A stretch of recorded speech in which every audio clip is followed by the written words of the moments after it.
السلام علیکم ورحمۃ اللہ وبرکاتہ۔ اعوذ باللہ من الشیطان الرجیم، بسم اللہ الرحمن الرحیم۔ یا ایھا الذین آمنوا اتقوا اللہ حق تقاتہ ولا تموتن الا وانتم مسلمون۔ یا ایھا الذین آمنوا اتقوا اللہ حق تقاتہ ولا تموتن الا وانتم مسلمون۔ واعتصموا بحبل اللہ جميعا ولا تفرقوا واذكروا نعمة الله عليكم إذ كنتم أعداء فألف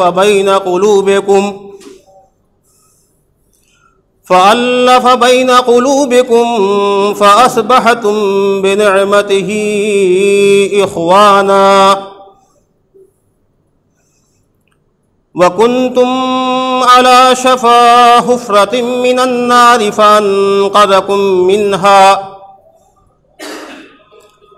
كَذَلِكَ يُبَيِّنُ اللَّهُ لَكُمْ آيَاتِهِ لَعَلَّكُمْ تَهْتَدُونَ۔ وَلْتَكُن مِّنكُمْ أُمَّةٌ يَدْعُونَ إِلَى الْخَيْرِ وَيَأْمُرُونَ بِالْمَعْرُوفِ وَيَنْهَوْنَ عَنِ الْمُنكَرِ وَأُولَئِكَ هُمُ الْمُفْلِحُونَ۔ وَلَا تَكُونُوا كَالَّذِينَ تَفَرَّقُوا وَاخْتَلَفُوا مِن بَعْدِ مَا جَاءَهُمُ الْبَيِّنَاتُ وَأُولَئِكَ لَهُمْ عَذَابٌ عَظِيمٌ۔ یوم تبیض وجوہ وتسود وجوہ فاما الذین اسودت وجوہہم اکفرتم بعد ایمانکم فذوقوا العذاب بما کنتم تکفرون واما الذین ابیضت وجوہہم ففی رحمت اللہ ہم فیہا خالدون۔ تلک آیات اللہ نتلوها علیک بالحق وما اللہ یرید ظلما للعالمین وللہ ما فی السماوات وما فی الارض وإلی اللہ ترجع الامور۔ کنتم خیر امت اخرجت للناس تأمرون بالمعروف وتنہون عن المنکر وتؤمنون باللہ۔ صدق اللہ العلی العظیم۔ شروع کرتا ہوں اللہ کے نام سے جو بڑا مہربان اور رحم فرمانے والا ہے۔ محترم حضرات، سورہ آل عمران کی یہ چند آیتیں میں نے آپ کے سامنے تلاوت کی ہیں۔ قبل اس کے کہ ان آیات کی کچھ تشریح کی جائے، چند باتیں آپ کی خدمت میں گوش گزار کرنا ضروری سمجھتا ہوں۔ سب سے پہلی بات تو یہ کہ قرآن مجید اللہ کا کلام ہے۔ یہ نہایت عظیم الشان کتاب ہے، نہایت بابرکت کتاب ہے۔ یہ تمام انسانوں کے لیے اللہ کی ہدایت ہے اور تمام دنیا جہان کے لیے یہ اللہ کا قانون ہے، اللہ کا دستور ہے۔ اور جب یہ بات کہی جائے کہ یہ اللہ کا قانون ہے اور اس کا دستور ہے تو اس پر غور کرنا چاہیے کہ اس کی حیثیت کیا ہے، اس کے تقاضے کیا ہیں، اس قانون کی پابندی کرنے کے فائدے کیا ہیں اور اس قانون کی نافرمانی کرنے کے نقصانات کیا ہیں۔ اس بات پر ضرور دھیان دینا چاہیے۔ جب اللہ کا کلام پڑھا جائے، اس کی تلاوت کی جائے تو اس کی عظمت کا پورا پاس و لحاظ رکھا جائے۔ یہ کوئی معمولی کتاب نہیں ہے، یہ وہ کتاب ہے کہ جس کے بارے میں اللہ تعالیٰ فرماتا ہے کہ اگر یہ پہاڑوں پر نازل کی جاتی تو وہ پہاڑ بھی ریزہ ریزہ اور پاش پاش ہو جاتا۔ اور دنیا جہان کی تمام چیزوں نے اس عظمت، اس کتاب کی امانت کو لینے سے انکار کر دیا، اس کی عظمت کی وجہ سے، اس کی ذمہ داریوں کی وجہ سے، ان ذمہ داریوں اور ان کے تقاضوں کی وجہ سے، اور انسان نے اسے قبول کیا ہے۔ تو ہم انسانوں کو اس کا پورا پاس و لحاظ ہونا چاہیے کہ یہ کون سی کتاب ہے جس کے ہم پاسدار ہیں، جس کے ہم حامل ہیں۔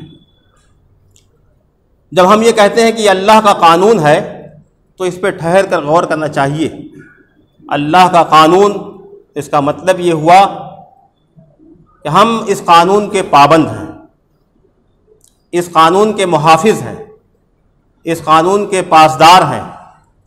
اگر ہم اس کا پالن کریں گے اور اس کی اتباع اور فرما برداری کریں گے تو اس کا فائدہ ہم کو پہنچے گا، اور اگر خدا نخواستہ ہم اس کی نافرمانی کریں گے اور اس قانون سے بغاوت کریں گے تو یہ قانون بھی ہمیں چھوڑے گا نہیں اور ذلیل و رسوا کر کے رکھ دے گا۔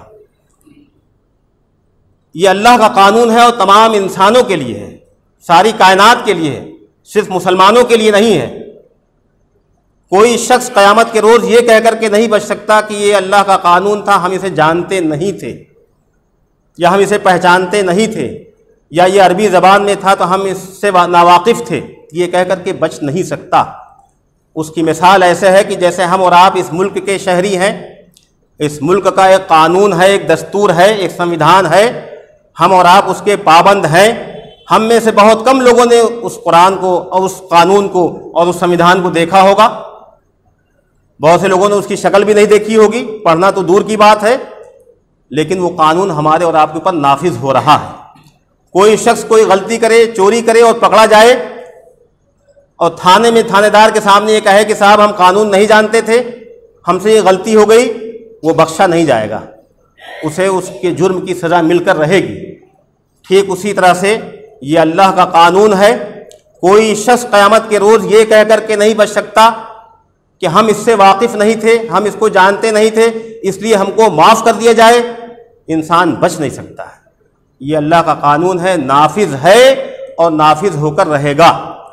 اللہ کا قانون پوری دنیا میں چل رہا ہے اور چل کر رہے گا، چلتا رہے گا، ہم اور آپ اسے جانیں یا نہ جانیں۔ کچھ چیزوں میں آزادی ملی ہوئی ہے، ہم اس کی پابندی اگر نہیں کرتے ہیں تو اس کا خمیازہ ہمیں بھگتنا پڑے گا، اور اگر ہم اس کی پابندی کریں گے تو اس کا پھل ہم کو ملے گا۔ آج پوری دنیا میں امت مسلمہ کی جو کیفیت ہے اور جو حالت ہے اور پوری دنیا میں جو بگاڑ ہے، اس کی واحد وجہ یہ ہے کہ ہم نے اللہ کے قانون کو پس پش ڈال رکھا ہے۔ اور میں پورے یقین کے ساتھ پوری دنیا والوں سے آج بھی یہ کہہ رہا ہوں کہ اگر تم امن و امان چاہتے ہو، سکون چاہتے ہو، دنیا میں ترقی چاہتے ہو تو اس قرآن کے سوا کوئی قانون نہیں ہے، اس قرآن کی پابندی کے سوا کوئی نہیں ہے، کوئی راستہ نہیں ہے، اور قرآن کا دیا ہوا واحد راستہ کامیابی کا راستہ ہے۔ میری آواز جہاں تک پہنچ رہی ہے، اس ملک کے ایک ایک فرد تک میں اپنی آواز پہنچانا چاہتا ہوں، چاہے وہ کسی مذہب کے ماننے والے ہو، کسی قبیلے سے ان کا تعلق ہو، کسی قوم سے ان کا تعلق ہو۔ میں پورے یقین کے ساتھ، پوری ذمہ داری کے ساتھ یہ بات پہنچانا چاہتا ہوں کہ اگر آپ شانتی چاہتے ہیں، امن و امان چاہتے ہیں، مکتی چاہتے ہیں، نجات چاہتے ہیں، تو قرآن کے سوا کوئی راستہ نہیں ہے۔ میں دعوت دے رہا ہوں کہ آپ آئیے، قرآن کو پڑھیے۔ آپ کو یہ جو مہلت ملی ہوئی ہے، جو طاقت ملی ہوئی ہے، جو حکمرانی کا موقع ملا ہوا ہے، یہ وقتی چیز ہے، یہ ناپائیدار ہے، یہ سب فنا ہونے والی چیز ہے۔ آج آپ کو دولت ملی ہوئی ہے، آج آپ کو حکومت ملی ہوئی ہے، آج آپ اقتدار میں ہیں، ستہ میں ہیں، تو آپ اپنے پھولے مت سمائیے، آپ کسی گھمنڈ اور غرور میں مبتلا مت ہوئیے۔ اللہ کی طاقت کے سوا کوئی طاقت نہیں ہے، اللہ کے زور کے سوا کوئی زور نہیں ہے۔ اس لیے ہم مسلمانوں کی یہ ذمہ داری ہے، ہم مسلمانوں کا یہ فریضہ ہے، اور خاص طور سے تحریک اسلامی سے وابستہ ایک ایک فرد کی ذمہ داری ہے، خواہ وہ رکن جماعت ہو، کارکن ہو، ہمدرد ہو یا عام مسلمان ہو، مرد ہو کہ خواتین ہو، ہر ایک کی یہ ذمہ داری ہے کہ پوری قوت کے ساتھ، پورے اعتقاد کے ساتھ، پوری ہمت اور حوصلے کے ساتھ قرآن کے پیغام کو تمام انسانوں تک پہنچایا جائے۔ آج بدقسمتی سے ہمارے اندر بزدلی پیدا ہو گئی ہے، خوف پیدا ہو گیا ہے، ہم دنیا کے پرستار ہو گئے ہیں، موت سے ڈرنے لگے ہیں، آزمائشوں سے گھبرانے لگے ہیں۔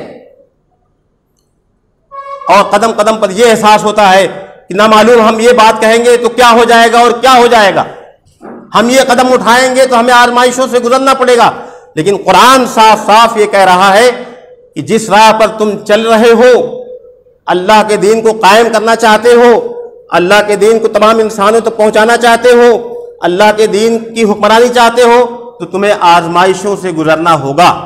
اس لیے ہمیں اور آپ کو اپنے اندر یہ جذبہ اور یہ احساس پیدا کرنا ہوگا.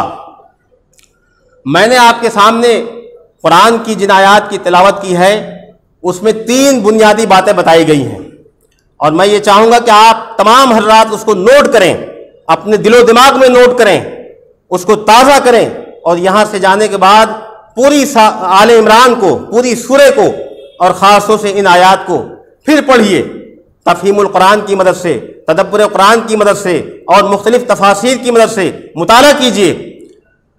میرا احساس یہ ہے کہ ہم میں سے بہت سے ایسے لوگ ہیں جو قرآن سے بہت دور ہیں، قرآن کی تلاوت نہیں کر رہے ہیں، قرآن کا مطالعہ نہیں کر رہے ہیں.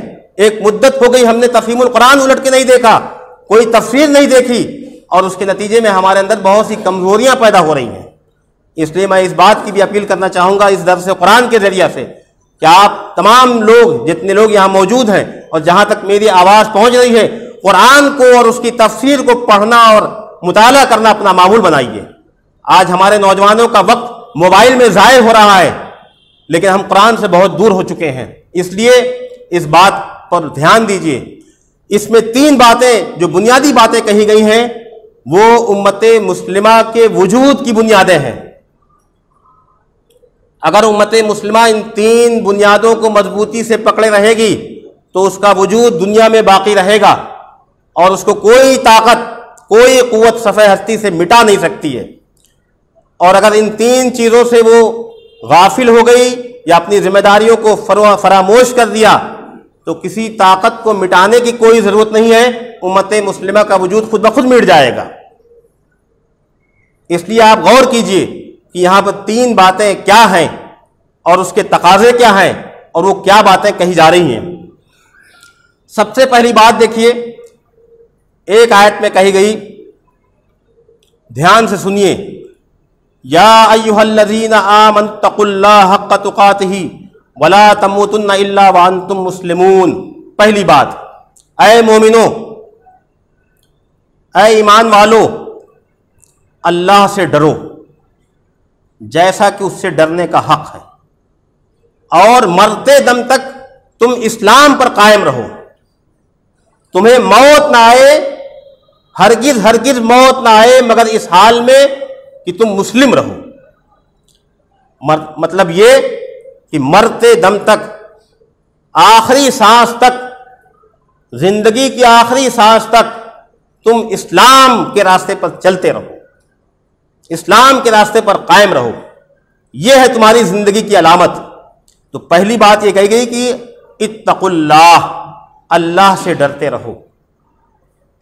بہت پرانا مضمون ہے، بار بار یہ آیت ہماری نظر سے گزری ہے، بار بار ہم پڑھتے ہیں، بار بار ہم سے مطالبہ کیا جاتا ہے کہ اللہ سے ڈرو. لیکن اس کا مطلب کیا ہے؟ اس کے تقاضے کیا ہے؟ اللہ سے ڈرنے کا مفہوم کیا ہے؟ اللہ کا تقوی ہی دراصل پوری شریعت کا تقاضا کرتا ہے. تقوی کا مطلب یہ ہے کہ انسان یا ایک مومن اپنی پوری زندگی اور زندگی کے ایک ایک کام کو اللہ کے احکام، اس کی شریعت کے مطابق انجام دے. اس کا اٹھنا، اس کا بیٹھنا، اس کا چلنا، اس کا پھرنا، اس کے کاروبار، اس کے معاملات، اس کے لین دین، اس کی بات چیت، اس کا ایک ایک قدم، سب کچھ شریعت کے مطابق ہو، شریعت اسلامی کے مطابق ہو.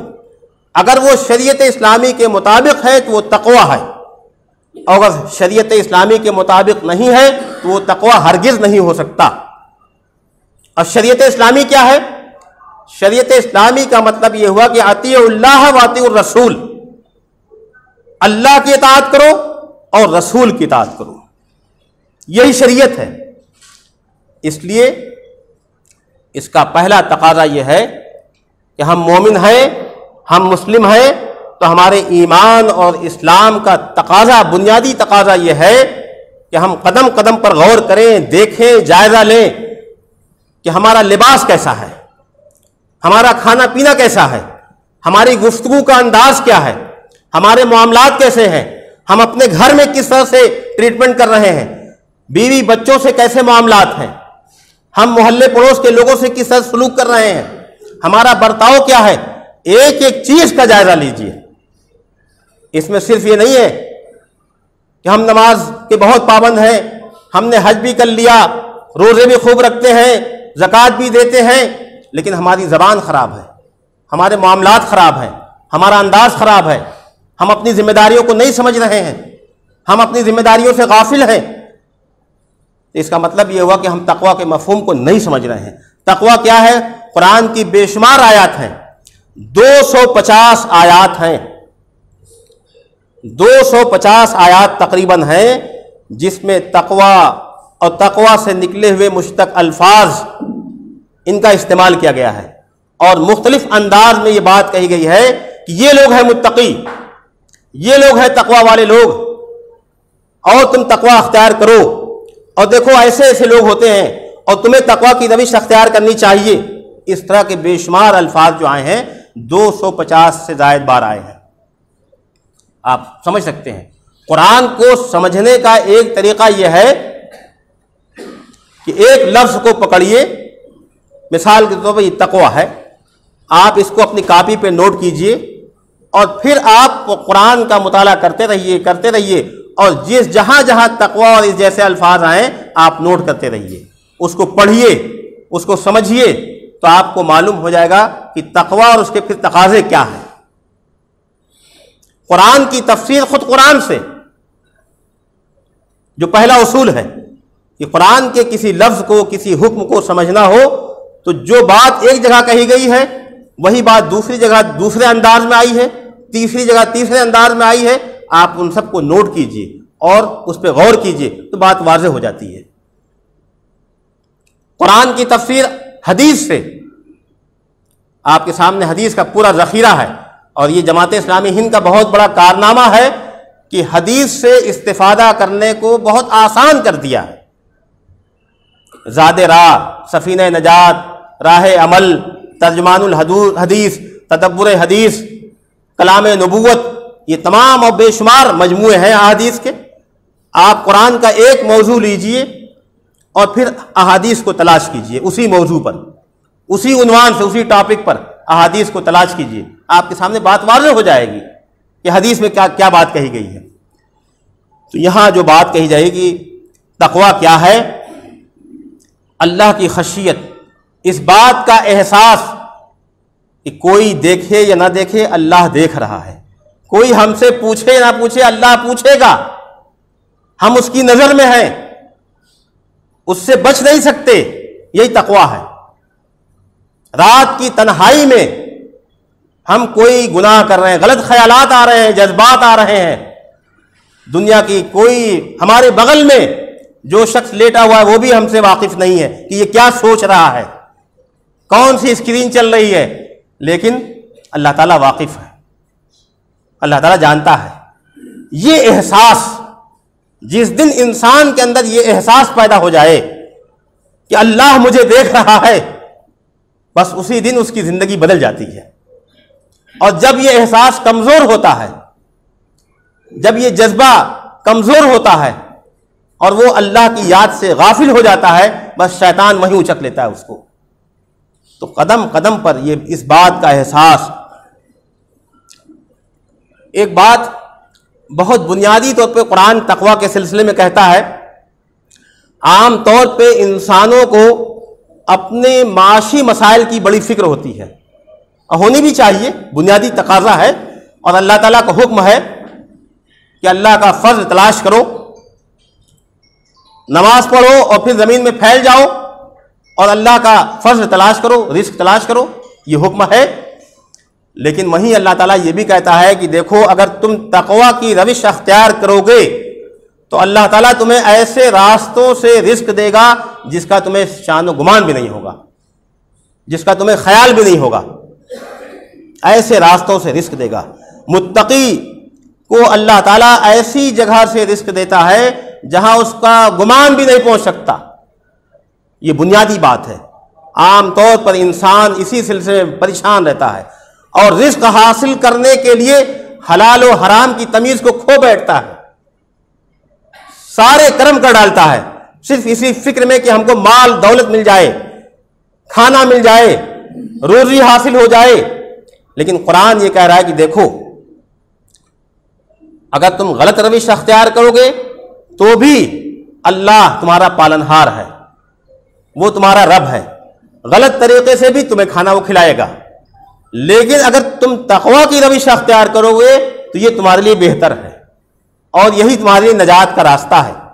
اس لیے ہمیں اس جانب سے بہت اللہ کی ذات پر بھروسہ ہونا چاہیے, یقین ہونا چاہیے.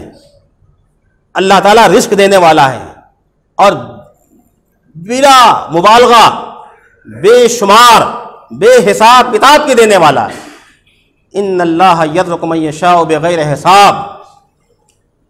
انسان سمجھتا ہے کہ ہم نے اپنی صلاحیت سے, اپنی طاقت سے, اپنی لیاقت سے, اپنے علم سے دولت حاصل کی ہے, لیکن ایسا ہرگز نہیں ہے. یہ اللہ کا فضل ہے, جس کو چاہتا ہے دیتا ہے. اپنی 50 سال کی عمر میں آپ نے بھی اپنی عمر میں نہ جانے کتنے لوگوں کو اترتے اور چڑھتے دیکھا ہوگا.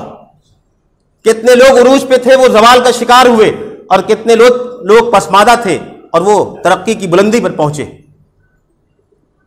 تو اللہ تعالیٰ جسے چاہتا ہے بے شمار رزق دیتا ہے. ان اللہ یرزق من یشاء بغیر حساب. تو اس لیے میں نے اس نقطے کا اس لیے ذکر کیا کہ عام طور پہ انسان معاش کو لے کر کے بہت پریشان رہتا ہے اور سارے جائز اور ناجائز راستے اختیار کرتا ہے. لیکن اگر ہمارے اور آپ کے دل میں یہ بات, یہ یقین بیٹھ جائے کہ نہیں, ہمیں ہر حال میں تقویٰ کی روش اختیار کرنی ہے, اللہ کے بتائے ہوئے راستے کے مطابق, شریعت کے مطابق ہمیں عمل کرنا ہے, اور ہمیں جو کچھ ہمارے مقدر میں ہوگا وہ ہم کو ملے گا, یقیناً وہ مل کے رہے گا. اللہ تعالیٰ جسے چاہتے ہیں بے شمار دیتے ہیں. تو قناعت کا جذبہ بھی ہونا چاہیے, ایثار و قربانی کا جذبہ ہونا چاہیے, اور ہر حال میں یہ احساس ہونا چاہیے کہ ہمیں اللہ کے راستے پر, اس کے بتائے ہوئے طریقے پر قائم رہنا ہے. متقی کون لوگ ہیں؟ جیسا کہ میں نے عرض کیا کہ بے شمار باتیں, بے شمار صفات بیان کی گئی ہیں. اس میں کیا ہے؟ عقائد کی بات ہے. اللہ, اس کے فرشتوں, یوم آخرت, آسمانی کتابیں اور انبیاء پر ایمان رکھتے ہیں. سورہ بقرہ کی شروع میں بالکل کہا گیا ھدی للمتقین, اور اس کے بعد پھر وہ بیان کیا گیا کہ کیا کیا صفات ان کے اندر ہونی چاہیے. اسی طرح سے دوسری جگہ کہا گیا کہ متقی کون لوگ ہیں؟ متقی وہ ہیں جو مال و دولت سے محبت کے باوجود ضرورت مندوں پر بے دریغ خرچ کرتے ہیں. بچا بچا کے نہیں, گن گن کے نہیں, بلکہ ضرورت کے مطابق فراخ دلی کے ساتھ وہ خرچ کرتے ہیں. وہ متقی لوگ ہیں. متقی کون ہیں؟ متقی ہونے کی یہ صفت قرآن میں بیان کی گئی, نماز قائم کرتے ہیں. جو شخص نماز نہ پڑھے, نماز قائم نہ کرے, نماز پڑھنے اور نماز قائم کرنے میں جو فرق ہے وہ آپ کے سامنے واضح ہوگا. ایک ہوتا ہے نماز پڑھنا, اور ایک ہوتا ہے کہ نماز کو قائم کرنا, نماز کی فکر کرنا, نماز کا اہتمام کرنا, نماز باجماعت کا اہتمام کرنا. اگر کسی بستی میں نماز کا اہتمام نہیں ہے تو اس کے لیے اس کا انتظام کرنا. یہ ساری چیزیں اس میں شامل ہیں. تو متقی کی یہ پہچان ہے کہ وہ نماز قائم کرتے ہیں, زکوٰۃ دیتے ہیں, عہد و پیمان کے پابند ہوتے ہیں. کسی سے کوئی وعدہ کر لیا تو اس کی پابندی کرتے ہیں, اس کا پاس و لحاظ کرتے ہیں. رسول اللہ صلی اللہ علیہ وسلم کی سیرت کا مطالعہ کیجئے تو عہد و پیمان کی پابندی کے ایسے ایسے واقعات سامنے آتے ہیں کہ ہم اس کا تصور نہیں کر سکتے. اور ہم لوگ نمازوں کے پابند بھی ہیں, قرآن بھی پڑھتے ہیں, حدیث کا مطالعہ بھی کرتے ہیں, لیکن عہد و پیمان کی کوئی فکر نہیں کرتے. کسی سے وعدہ کیا اور بھول گئے, یہ تقویٰ کے خلاف بات ہوئی. تقویٰ یہ ہے کہ عہد و پیمان کو یاد کیا جائے اور اس کی پابندی کی جائے, اس کی پاسداری کی جائے. تقویٰ کیا ہے؟ تقویٰ یہ ہے کہ شریعت پر عمل کرنے میں اگر کوئی تکلیف پہنچتی ہے, نقصان پہنچتا ہے, سختیوں کی راستے سے گزرنا پڑتا ہے, آزمائشوں سے گزرنا پڑتا ہے, یہاں تک کہ جنگ اور قتال کی نوبت آتی ہے اس میں قائم رہنا، اس میں صبر کرنا، یہ تقوی ہے۔ تقوی یہ نہیں ہے کہ آزمائش کے نام سے گھبرا جائیں، ارے یہ جماعت اسلامی اس سے اگر وابستہ ہو گئے تو ہمیں تو جیل جانا پڑے گا۔ ایک قدیم تصور چلا آ رہا ہے اور اس سے گھبرائے ہوئے ہیں، ڈر اور خوف کی کیفیت ہے۔ قرآن یہ کہہ رہا ہے کہ شریعت کے راستے پر صبر کرنا، اس پہ قائم رہنا اور مصیبتوں کو، تکلیفوں کو، آزمائشوں کو برداشت کرنا، یہ تقوی ہے۔ قابل مبارکباد ہے ایسے افراد ہمارے درمیان بہت سے لوگ رہے ہیں جنہوں نے بڑی بڑی آزمائشوں سے گزرے ہیں وہ، اور اس میں کامیابی کے ساتھ ثابت قدم رہے ہیں۔ اس لیے یہ حوصلہ بھی اپنے اندر ہونا چاہیے، یہ جذبہ بھی ہونا چاہیے۔ ڈر اور خوف کے ساتھ اسلامی شریعت پر عمل نہیں کیا جا سکتا۔ جہاں بزدلی ہوگی وہاں اسلام نہیں ہوگا، وہاں ایمان نہیں ہوگا۔ مومن اور بزدل یہ ہو ہی نہیں سکتا۔ اس لیے قرآن یہ کہہ رہا ہے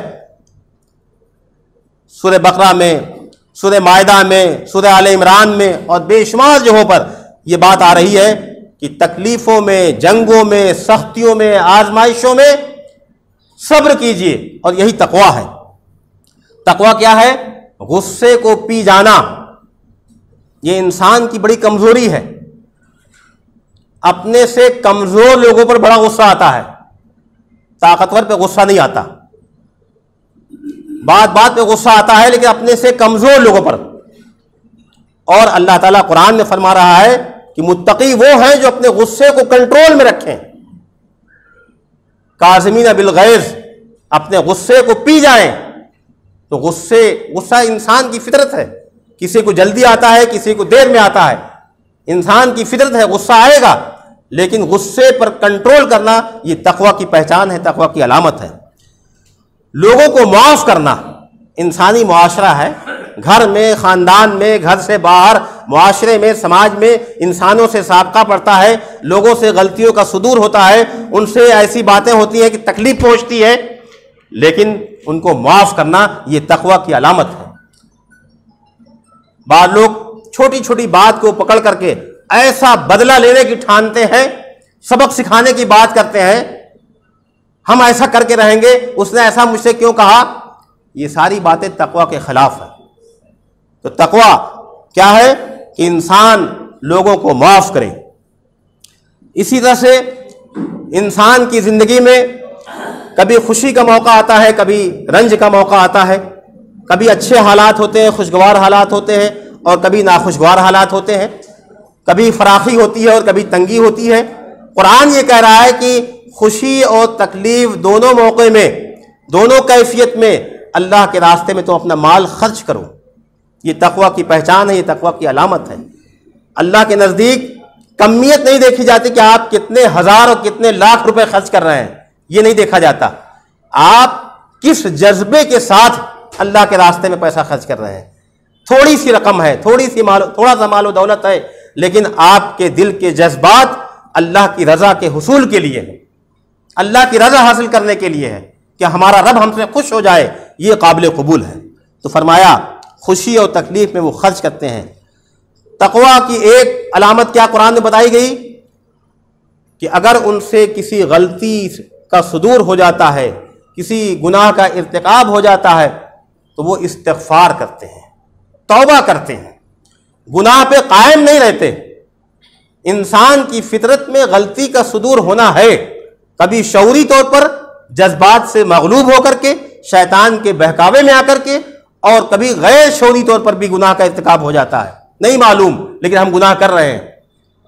مومن کی اور متقی کی پہچان یہ ہے کہ اپنے گناہ کا جہاں احساس ہوا فوراً وہ اس پہ رک جائے، اس سے باز آ جائے، اس سے توبہ کرے اور اپنا سر اللہ کے حضور جھکا دے، استغفار کرے، توبہ کرے۔ قرآن میں متقی کی، مومن کی بار بار یہ پہچان بتائی گئی ہے کہ وہ رات کی تنہائیوں میں، بیانائی اللیل، کہیں بالاسحار، اس طرح کے الفاظ آئے ہیں کہ وہ رات کی تنہائیوں میں، آخر شب میں اپنے رب کے حضور سجدہ ریز ہوتے ہیں اور اپنے گناہوں کی مغفرت چاہتے ہیں۔ یہ ہے تقوی، یہ ہے متقی کی پہچان۔ اسی طرح سے گناہ پر اصرار نہ کریں، ایسا نہ ہو کہ توبہ بھی کر رہے ہیں، اللہ توبہ اللہ توبہ، اور پھر گناہ کیے جا رہے ہیں۔ معلوم ہے کہ سود لینا حرام ہے، معلوم ہے کہ اس کو ہم تکلیف پہنچا رہے ہیں، اس پر ظلم کر رہے ہیں، یہ گناہ ہے، لیکن ہم اس پہ قائم ہیں، مسلسل وہ کیے جا رہے ہیں، تو مومن کی پہچان یہ نہیں ہے۔ قرآن یہ کہہ رہا ہے کہ مومن وہ ہے، متقی وہ ہے جو اپنے گناہ پر اصرار نہیں کرتے، گناہ پہ قائم نہیں رہتے، بلکہ گناہ اگر ہو گیا تو فوراً توبہ کرتے ہیں۔ اور ایک بات اور، تقویٰ کی پہچان یہ ہے کہ وہ ہمیشہ سچ بات کہیں، سچ بات کہیں، ہمیشہ سچائی پر قائم رہیں، ہمیشہ وہ سچائی پر قائم رہیں۔ اور دوسری بات کہی گئی کہ سچائی کو مان لیں، تقویٰ کی پہچان یہ ہے۔ دیکھیے فرق کو سمجھیے گا، سچائی کو، سچی بات کہنا ایک الگ چیز ہے اور سچائی کو تسلیم کرنا ایک الگ چیز ہے، اور یہ بڑا مرحلہ ہے اور یہ زیادہ مشکل ہوتا ہے سچائی کو تسلیم کرنا۔ انسان سے جب یہ کہا جاتا ہے کہ تم غلطی پر ہو اور تمہاری روش یہ صحیح نہیں ہے، اس کو قبول کرنا بڑا مشکل کام ہوتا ہے، لیکن تقویٰ کی یہ پہچان بتائی جا رہی ہے کہ نہیں، مومن جو ہوتا ہے، متقی جو ہوتا ہے، وہ ہمیشہ سچ بات کہتا ہے، اور اس کے سامنے اگر اس کی سچائی واضح کی جائے تو فوراً اس کو مان لیتا ہے۔ اس لیے کبھی ضد نہیں کرنا چاہیے۔ معلوم ہے کہ میں نے فلاں کی زمین پر 1 فٹ زائد بڑھ کر کے اپنا مکان بنا لیا ہے، معلوم ہے، لیکن ہم مان نہیں رہے ہیں، یہ تقویٰ کے خلاف بات ہے۔ آپ نے غلطی سے ہو سکتا ہے کہ بنا لیا ہوگا مکان، بڑھ گئے ہوں گے، لیکن جب آپ پر واضح ہو گیا کہ نہیں سچ بات یہ ہے تو اس کو تسلیم کرنا یہ تقویٰ کی علامت ہے۔ اسی طرح سے فرمایا کہ مومن جو ہوتا ہے، متقی جو ہوتا ہے، وہ اللہ کا فرما بردار ہوتا ہے، اللہ کا وہ محسن ہوتا ہے۔ محسن مطلب یہ ہوتا ہے کہ اپنے تمام کاموں کو بحسن و خوبی انجام دیتا ہے، اپنی ذمہ داریوں کو اچھی طرح سے پوری کرتا ہے۔ ایک ہوتا ہے کہ بے رغبتی کے ساتھ جیسے تیسے آپ نے کام کر لیا، نماز کا وقت ہوا آپ نے نماز پڑھ لی، زکوٰۃ دینا ہوا جیسے تیسے زکوٰۃ دے دیا، کوئی بھی کام کرنا ہو بس بے دلی سے کر دیا، یہ احسان کے خلاف بات ہے۔ محسن کا مطلب یہ ہوا کہ اپنی پوری ذمہ داریوں کو پورے احساس سے ذمہ داری کے ساتھ بحسن و خوبی انجام دیا جائے کہ اس سے بہتر کوئی اور کام نہیں ہو سکتا، اس سے اور بہتر طریقے سے کوئی کام انجام نہیں دیا جا سکتا۔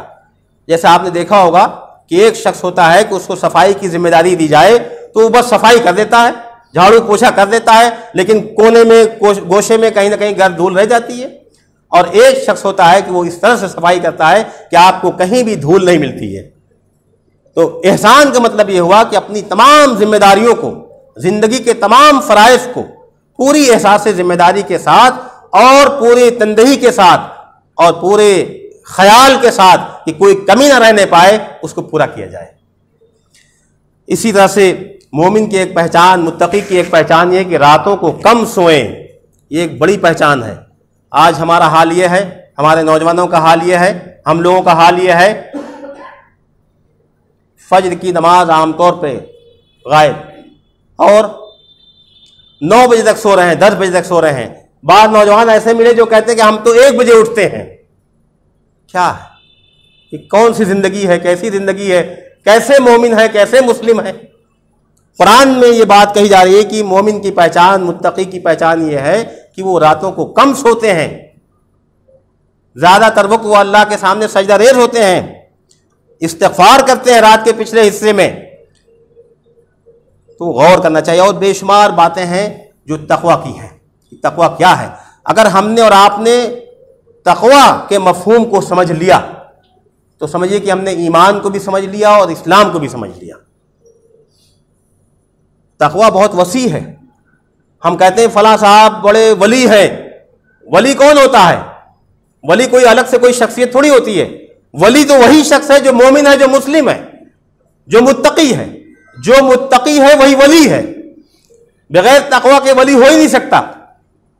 تو ولایت، اور لوگ کہتے ہیں ارے بھائی فلاں صاحب تو صوفی ہیں، چاہے صوفی ہو چاہے بہت بڑے تصوف کے علمبردار ہو، لیکن تصوف کا تصور بھی تقویٰ کے بغیر نہیں ہے۔ جہاں تقویٰ نہیں وہاں تصوف نہیں، کوئی چیز نہیں۔ اس لیے تقویٰ پر آپ دھیان دیجیے کہ اللہ کا خوف، اللہ کا احساس، اللہ کا خیال، اس کی لاج، کہ کوئی دیکھے یا نہ دیکھے اللہ دیکھ رہا ہے، یہ احساس، یہی تقویٰ ہے۔ تو میں نے اس پر اپنا زیادہ وقت اس لیے دیا ہے کہ امت مسلمہ کی یہی اساس ہے، یہ بنیاد ہے، اور جب امت مسلمہ تقویٰ سے غافل ہو جائے گی تو اس کا وجود کمزور پڑ جائے گا، بلکہ وہ مٹتے مٹتے مٹ جائے گی۔ اس لیے ہمیں اور آپ کو احساس ہونا چاہیے، اس بات کا خیال ہونا چاہیے کہ ہم تقویٰ کے کس مقام پر فائز ہیں، کہاں کھڑے ہیں، ہماری کیا کیفیت ہے، ہمارے معاملات کا، ہمارے جذبات کا، ہمارے خیالات کا، ہماری تحریک سے اور اسلام سے اور قرآن سے وابستگی کا کیا معیار ہے، کیا کیفیت ہے، ہم کہاں کھڑے ہیں۔ نام تو ہے کہ ہم تحریک اسلامی کے علمبردار ہیں، لیکن کوئی کسی طرح کی کوئی حرکت نہیں، کوئی کام نہیں، کوئی جذبہ نہیں، کوئی عمل نہیں، بلکہ بہت سے لوگ تو تحریک اسلامی کے لیے داغ کا سبب بنے ہوئے ہیں۔ ہمیں کسی اور کو کہنے کی ضرورت نہیں ہوتی ہے، بلکہ ہمیں اور آپ کو خود سمجھنا چاہیے کہ ہمارے اندر کیا کمزوریاں ہیں، ہم اس کو کیسے دور کر سکتے ہیں، اور اس کا بہترین راستہ یہ ہے کہ ہم قرآن کی تلاوت کریں، اس کا ترجمہ پڑھیں، اس کی تفسیر پڑھیں، حدیث کا مطالعہ کریں، صحابہ کرام کی زندگی کو پڑھیں، ان کا مطالعہ کریں، ان کے نقوش کو دیکھیں اور پھر اپنا جائزہ لیں۔ یہ آئینہ ہے، جب ہم مطالعہ کریں گے تو یہ آئینہ ہمارے سامنے آئے گا، اور اس میں پھر ہم اپنے خد و خال کا جائزہ لیں کہ ہماری کیا کیفیت ہے۔ کسی کو کہنے کی ضرورت نہیں ہے کہ امیر حلقہ اور ناظم علاقہ اور فلاں مولانا صاحب بتائیں گے کہ تمہارے اندر یہ کمی ہے، کسی کو بتانے کی ضرورت نہیں ہے۔ انسان اپنی کمزوریوں سے خود واقف ہے، ایمانداری کے ساتھ، سچائی کے ساتھ رات کی تنہائی میں جائزہ لے تو اس کا ضمیر خود پکارے گا کہ تمہارے اندر یہ کمی ہے، یہ کمی ہے، یہ کمی ہے، تمہیں یہ کرنا چاہیے، یہ کرنا چاہیے، یہ کرنا چاہیے۔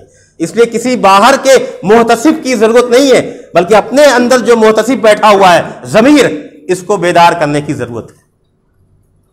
تو یہ ہے تقویٰ کی باتیں، تقویٰ کے تقاضے، تقویٰ کے مقتضیات، تقویٰ کسے کہتے ہیں، یہ ساری باتیں بے شمار آیات میں، چونکہ وقت نہیں ورنہ میں قرآن کے آیات اور صفحات کھول کے آپ کے سامنے آیات پڑھتا، پھر اس کے ترجمے پڑھتا تو اس کی اور وضاحت ہوتی۔ تو یہ ہے پہلی بنیاد امت مسلمہ کی۔ اب چونکہ میں نے اس پہ زیادہ وقت لیا ہے، دوسری دو باتیں اختصار کے ساتھ کر کے بات ختم کروں گا۔ دوسری بات جو کہی گئی ہے وہ ہے وَاعْتَصِمُوا بِحَبْلِ اللَّهِ جَمِيعًا وَلَا تَفَرَّقُوا وَاذْكُرُوا نِعْمَةَ اللَّهِ عَلَيْكُمْ إِذْ كُنْتُمْ أَعْدَاءً فَأَلَّفَ بَيْنَ قُلُوبِكُمْ فَأَصْبَحْتُمْ بِنِعْمَتِهِ إِخْوَانًا۔ وَاعْتَصِمُوا بِحَبْلِ اللَّهِ، اللہ کی رسی کو مضبوطی سے پکڑ لو۔ قرآن مجید میں اس کی وضاحت دوسری جگہ کہی گئی کہ بحبل اللہ سے کیا مطلب ہے، اعتصام بحبل اللہ کیا چیز ہے، اللہ کی رسی کو مضبوطی سے پکڑنے کا مطلب کیا ہوا۔ دوسری جگہ صاف صاف آ گیا خذ الکتاب بقوہ، قرآن کو مضبوطی سے پکڑے رہو، قرآن کو مضبوطی سے پکڑ لو، یہی تمہاری وجود کی ضمانت ہے۔ امت مسلمہ کے وجود کی دوسری ضمانت جو ہے وہ یہ ہے کہ امت مسلمہ ہر حال میں قرآن کو مضبوطی سے پکڑے رہے، اور قرآن ہی اتحاد و اتفاق کی بنیاد ہے۔ عام طور پہ لوگ کہتے ہیں کہ ہمارے درمیان اتحاد نہیں ہے، اتحاد نہیں ہے۔ اتحاد کیسے ہوگا؟ اتحاد کی بنیاد ہونی چاہیے نا۔ اتحاد کی بنیاد قرآن مجید ہے۔ کچھ سیاسی لوگ اٹھتے ہیں، بھانت بھانت کے لوگ اٹھتے ہیں اور چاہتے ہیں کہ ہمارے درمیان اتحاد ہو جائے۔ کسی کا خیال کچھ ہے، کسی کا خیال کچھ ہے، کوئی سیکولر بنتا ہے، کوئی کمیونسٹ بنتا ہے، کوئی فاشسٹ بنتا ہے، الگ الگ اس کے نظریات ہیں۔ میں تو بھائی بہت آزاد خیال ہوں، میں پابندیوں کو، میں مذہب کو کچھ نہیں سمجھتا، مذہب میں بہت جگڑ بندی ہے، اور طرح طرح کے خیالات، اور مسلمان بھی ہیں، اور پھر کہہ رہے ہیں کہ اتحاد نہیں ہے۔ کیسے ہو سکتا ہے؟ یہ بالکل مذاق بات لگتی ہے۔ قرآن یہ کہتا ہے کہ اللہ کی رسی کو مضبوطی سے پکڑ لو، چاہے تم کسی خاندان کے ہو، کسی برادری کے ہو، کسی علاقے کے ہو، کم علم ہو کہ زیادہ علم ہو، کس بیک گراؤنڈ سے آئے ہو، اس سے کوئی مطلب نہیں ہے، لیکن تمہاری بنیاد قرآن مجید ہے کہ ہم قرآن پہ متفق ہیں۔ جب اس بات پر اتفاق ہوگا تو تمہارے درمیان بھی اتفاق اور اتحاد ہوگا، اور جب کوئی بنیاد ہی نہیں ہے تو اتحاد اتفاق کہاں سے ہوگا؟ اس لیے اس بات کو ذہن نشین کر لینا چاہیے کہ امت مسلمہ کا اتحاد و اتفاق قرآن کی بنیاد پر ہے، قرآن کے احکام کی بنیاد پر ہے، قرآن کی شریعت کی بنیاد پر ہے۔ یہاں پر یہ بات کہی گئی وَاعْتَصِمُوا بِحَبْلِ اللَّهِ جَمِيعًا، اللہ کی رسی کو مضبوطی سے پکڑ لو، اس کو تھام لو، اس کو چھوڑو مت۔ اور دوسری جگہ جو بات کہی گئی ہے دونوں میں بڑا دیکھیے بالکل جیسے معلوم کی قرآن کو پکڑنے کا مطلب کیا ہوا؟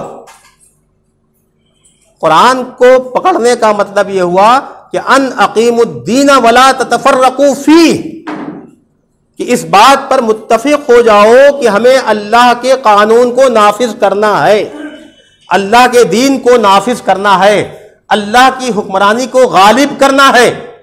یہ ہے مقصد زندگی، اور یہی مطلب ہے قرآن کو پکڑنے کا، اور یہی مطلب ہے اللہ کی رسی کو مضبوطی سے تھامنے کا۔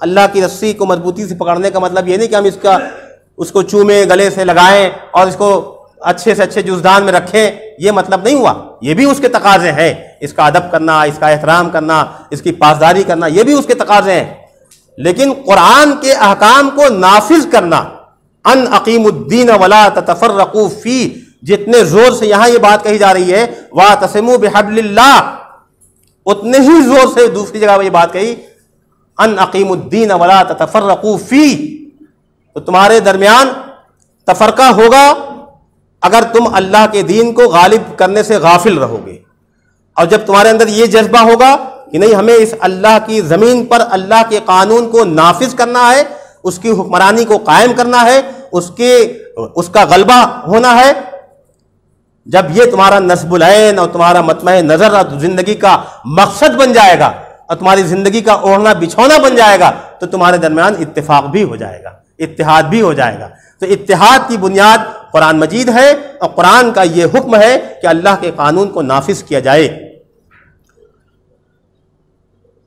اللہ نے یہ بات کہی ہے، اس بات کو تمام اہل دین کو تلقین کی ہے کہ دین کو قائم کریں اور اس کے بارے میں کسی تفرقے میں نہ پڑیں۔ تو اللہ کی رسی کو مضبوطی سے پکڑنا مطلب یہ کہ اپنی زندگی کا نصب العین، اپنا ٹارگٹ متعین کرنا، قرآن نے متعین کر دیا ہے، ابھی آگے وہ بات آئے گی۔ تو اپنی زندگی کا اگر آپ نصب العین متعین کرتے ہیں تو آپ کے اندر اتحاد و اتفاق ہوگا اور آپ کا وجود قائم رہے گا۔ اور دوسری بات کیا کہ دیکھو ہر حال میں اللہ کی رسی کو مضبوطی سے پکڑنے کا مطلب کیا ہوا کہ دیکھو ہر حال میں اللہ اور رسول کی اطاعت کرو، باہم جھگڑے میں نہ پڑو، ورنہ تمہاری ہوا اکھڑ جائے گی اور تم بزدل ہو جاؤ گے۔ دیکھیے صاف صاف بات کہی جا رہی ہے۔ ہم اپنی کیفیت کا اندازہ کریں، ہم اپنا جائزہ لیں کہ ہمارے دلوں کی کیا کیفیت ہے، ڈر اور خوف کیوں کر پیدا ہوا۔ ڈر اور خوف یہ ایمان کے خلاف چیز ہے۔ تو فرمایا، اللہ تعالیٰ فرماتے ہیں اللہ کی رسی کو مضبوطی سے پکڑنے کا کیا مطلب ہے؟ مطلب یہ ہے کہ تم اللہ اور اس کے رسول کی فرما برداری کرو، اس کے احکام کی اطاعت کرو اور باہم جھگڑا نہ کرو، ورنہ تمہاری ہوا اکھڑ جائے گی۔ آج ہم جائزہ لیں اس قرآن کی اس آیت کی روشنی میں، اپنا جائزہ لیں کہ ہماری کیا کیفیت ہے، پوری دنیا میں کیا کیفیت ہے۔ یہ ہے دوسری بنیاد کہ اللہ کی رسی کو مضبوطی سے پکڑنا امت مسلمہ کی ذمہ داری ہے، چاہے وہ ہندوستان میں ہو